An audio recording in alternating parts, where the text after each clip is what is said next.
And we're also dealing with, if you think about the laws of technological progression, you think of Moore's law and you think of how things accelerate, you've got to think that if this civilization is who knows how many years more advanced than we are, if not even years. I mean, we're thinking about it in terms of conventional terms, right? The way we look at the world. I mean, they might be just superior in terms of their intellect. They've got to be.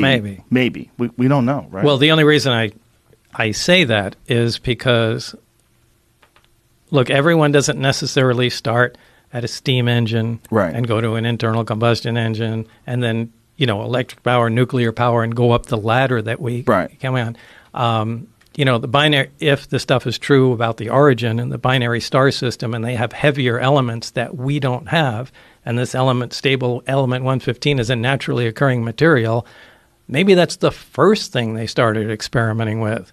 And the version of their steam engine, their first product, was something that operated like this. And actually, when they came to Earth to look around, or, whatever, they were amazed at the stuff we were doing. These guys burned stuff and squirted out the back to go forward. So, who says they follow any kind of normal progression like that? My thought was, if you went back to the 1400s and then you went from 1400 to 1500, you're not going to see that much of a difference technologically. Right. If you go from 2000 to 3000, I assume there's going to be a radical change. Right. Well, the delta, the rate of change is magnificently higher than it used to be. Right. So if you think about what they had in 1988 and you think about what they probably have in 2019, just logically, it seems like they would advance. I would think so. The only question is, are they living? Is that a living thing in terms of like a biological thing, or are they some sort of an artificially created creation like we are working on right now? I mean, we're in the middle of working on artificial reality, artificial beings, sentient beings, artificial intelligence. There's silicon-based life forms that they're essentially trying to create.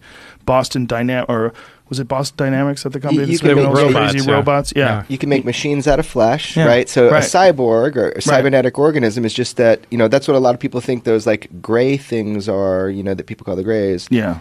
Is they're machines printed from flesh. So what you're saying is they could just be synthetic life. They don't even need to be, machines. Right. Well, they seem to have no sex organs. The way they're described by people that have had interactions with them, assuming these people aren't liars or crazy or whatever. Right.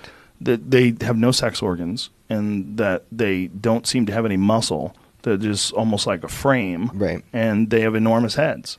I mean, if you look at Australopithecus or depictions of ancient hominids, and then you go to human beings, one of the things you see is bigger heads and weaker bodies. Well, you see a clear progression of evolution too, where for something like that, I would lean towards a synthetic organism because it looks like it was made for a specific task. There's no reproductive organs, so I mean that almost kind of leaves out any kind of physical evolution. Right. Well, that's also our bottleneck, right? Our bottleneck is our biological imperative. The need to breed, emotions, fear, anxiety, all these different things that exist in order to force us into making sure we reproduce.